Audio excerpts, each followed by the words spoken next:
You know, I don't remember much from my earlier school days, but there are certain memories that are locked in my brain with startling vividness. And one such incident is the day in junior high when they showed us what I can only refer to as the Zookeeper movie. This was a sex ed video. I won't go into it here, just because it's one of those things I like telling in person. But anyway, but it was a film so bizarre and so weird that it locked in my brain. And for years afterwards, when I would try to explain this movie to people, the reaction I would get was that you're making this up. It can't be real. That can't be a real thing. And after years and years and years, you really do start to wonder. Did I imagine this? Did I make this up? Fortunately, in recent years, I've received confirmation that this film does in fact exist. One of the guys I went to grad school with, we were talking about these things in the costume shop one day, and he was like, "Oh my God, I saw that movie!" So I was like, "Yes, vindication!" Other internet critics have done reviews of it since, so it's proof that it's out there. But sometimes that just happens. You see a little bit of a film, and then you try like mad to find it again, and it goes on for so long that you're starting to wonder, did I actually see it in the first place? And that's kind of the case with today's movie. This film is not one that I have seen thousands and thousands of times. This is a film that I caught 20 minutes of one summer when I was back home on HBO, and remember going, oh, this looks kind of interesting. I kind of want to see the whole thing. And from that moment on, could not find it. HBO did not run it again that entire summer, which is bizarre for HBO. For those who still have cable, you know what I'm talking about. You wouldn't believe how many fucking times I've seen Bohemian Rhapsody. But it took forever for me to find this movie and watch it. And upon watching it, when I finally got it, it was more just kind of finish the quest. To say, okay, I've finally seen this movie. And I thought, if it's okay, maybe I'll do it for Forgotten Gems. And it turns out, watching it, it's more than okay. I actually found that I really like this movie. And the movie I'm talking about is 2004's Wimbledon. Right there. Now this kind of gives you a good idea of how obscure this movie has become, because the only way I could get it is in a triple pack with two other movies that I have never heard of in my life. So, as it turns out, this film is actually really good, incredibly charming, and surprisingly subversive within its own genre. It doesn't tackle anything major, but it twists the rules of its own genre around to make it feel like an all-new experience. So, let's talk about this film, because I'm pretty sure very few of you out there have heard of this movie. So, this movie focuses on a character played by Paul Bettany, better known as Vision in the Marvel Cinematic Universe. He is an aging tennis star at 36, I think they say he is. Which it's weird to think that in professional sports that's considered an old man, but it is. He was once ranked fairly high, but he's fallen since, and he's a wild card participant at that year's Wimbledon. And he's basically decided this is going to be his last one. He's going to retire. So he basically figures he's going to get wiped out in the first match, and that's going to be it. While he's there, he meets a hot young, up and coming star in Kirsten Dunst, who's also playing at Wimbledon, and she's kind of everything he's not. She's more aggressive. She's I won't say a bad girl in terms of it, but she's an American, basically, compared to a Brit. So there you are. And they begin a romance, and what Vision finds is happening is he's winning unexpectedly. He didn't expect to make it. He's climbing up. to the point where he could actually win the whole thing.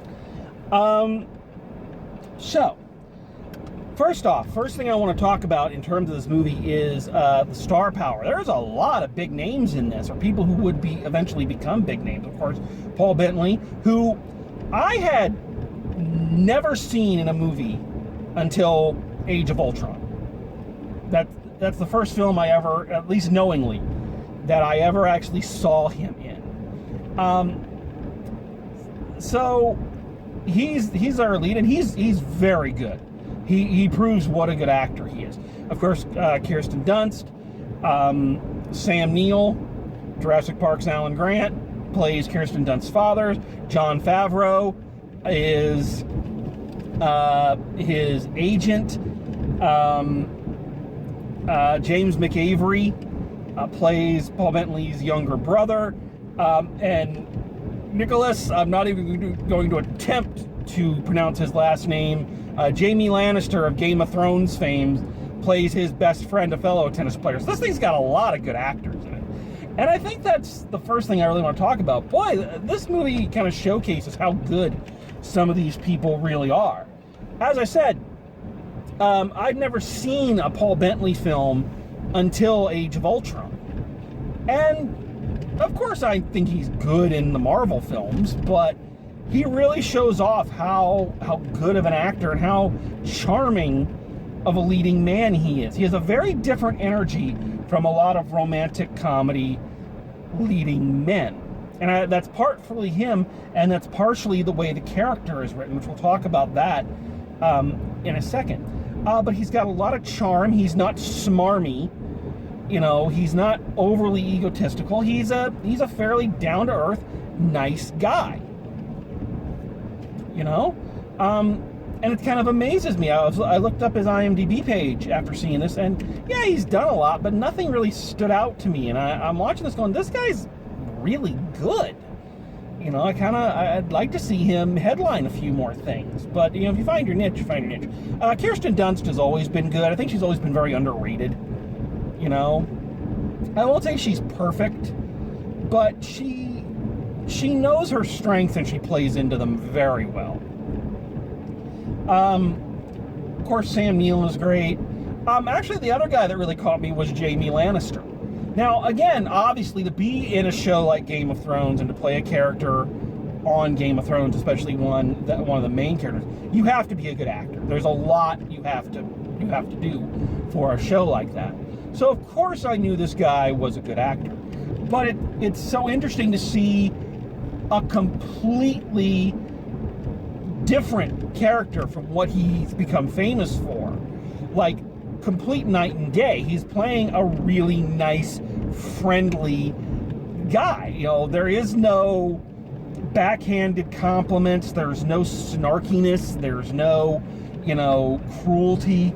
You know, this is not the sister fucker that he became famous for playing. And it really shows off, wow, this guy is that good. I hope that in future he's able to kind of, you know, shed the Jamie Lannister persona and pursue other films, because I think he's got a lot of talent going on there. So the star power in this is pretty good, and all the actors really pull their weight. But I think what really makes this movie good is, again, kind of like I mentioned at the very beginning, it's a little subversive of its own genre. It does a lot of things different from the typical romantic comedy mold. Starting with the fact that our focus, our main character, is the male. We are seeing this from the male character's perspective. It's his movie. It's his story. And that does not happen often in the romantic comedy genre. I know there are some, but primarily our point of view character is the female. Because, right or not, that's the audience that they're normally trying to hit. So they're trying to come at it from what they believe to be the perspective of, you know, their target audience. Or if it's not that, then normally it's like a 50-50 split. I'm thinking of like the Meg Ryan, Tom Hanks comedies where, you're seeing both of them kind of evenly. But here it is all his story.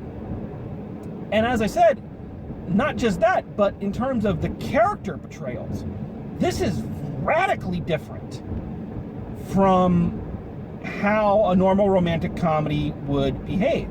As I said, Paul Bentley's character is a nice guy. He's not a jerk. He's not overly sarcastic. He's funny with people, but he's not rude. He's a likable character, and he remains a likable character throughout the entire film. In fact, that's part of the character's problem within the world of the film, is they say he doesn't have the killer instinct. You know, he won't go after injuries, or, you know, he lost a match, they say, because his ball, one day he served and it hit one of the kids who were tossing the balls to them on the sidelines, and he stopped the match so that he could take the kid back and get taken care of. So he's a nice guy. Kirsten Dunst's character, on the other hand, is what would typically be the male role in one of these. The more aggressive, the more assertive character.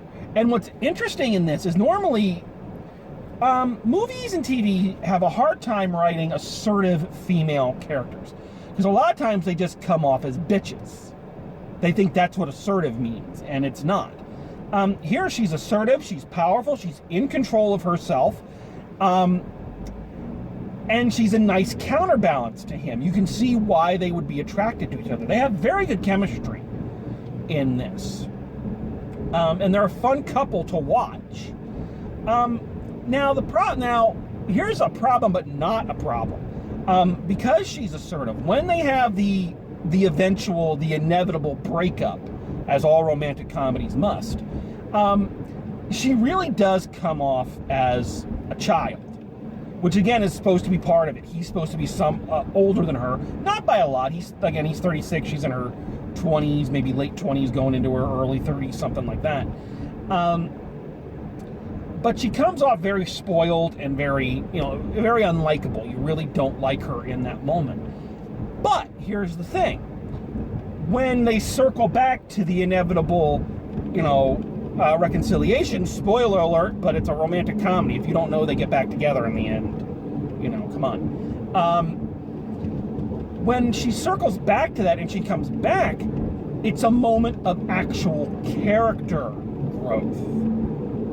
The character actually matures, which is not something you see a lot in these romantic comedies. I just noticed that Dudley fell over, and that really annoys me. I wish he would just stay in his seat. But anyway, back to the point I was making. You don't see that a lot in romantic comedies, where they come back and the character actually grows. They do what they think is character development, but it's not. The asshole man, the James Marsden at 27 Dresses suddenly goes, oh, wait a minute, I do want to get married. You showed me what love is. And now I'm not going to be such an asshole anymore. That's not what happens here. You really get the feeling, at least I do, watching it, that, okay, she is actually taken this opportunity to grow as a person. And I think that again, that's very, very unusual for the romantic comedy genre. In terms of the comedy, I'm not going to say there's anything, laugh out loud funny about it. There's no, just roll on the aisles, clutching your side moment. The comedy is all very subtle. It's, it's mostly in Paul Bentley doing the British, charmingly befuddled thing, only he's not as annoying with it as Hugh Grant. But I found the comedy, it was still funny. It still, made me go, ha, and chuckle. And I think that's all you can really ask for a film like this. I just really enjoyed this movie. I really did, and I was not expecting to enjoy it this much. Is the movie perfect? Not entirely, but there's not much really wrong with it. I think the only thing I would say is I think it's paced a little slowly. Just a little, because it's an hour and 37 minutes, but it felt like it took longer to get through it. Now, that could also be because I was really tired at the time. But it felt like it dragged a little bit. But if you asked me, well, where would we tighten up? I couldn't tell you. You know, it's all very, very smooth, and I really enjoyed it. I can't really think of too many other points I really want to make on this one. And sometimes that's all right. You know, I talk too much when it comes to these reviews. But I am going to say this. Just, I, again, did not anticipate enjoying this movie to the extent that I did. I think it's a charming film. I think it's a lot of fun. I think Paul Bettany and Kirsten Dunst work really well together. They're a very believable couple. I think the other characters are a lot of fun. There's just a lot of good stuff in here. And if you haven't seen this one, because, well, let's be honest, if it's coming in a triple feature box, odds are you probably haven't seen it. But I would really suggest seeking this one out and giving it a shot. I think it deserves a lot more recognition than it has gotten. So, a shorter review today, but sometimes there's only so much you need to say.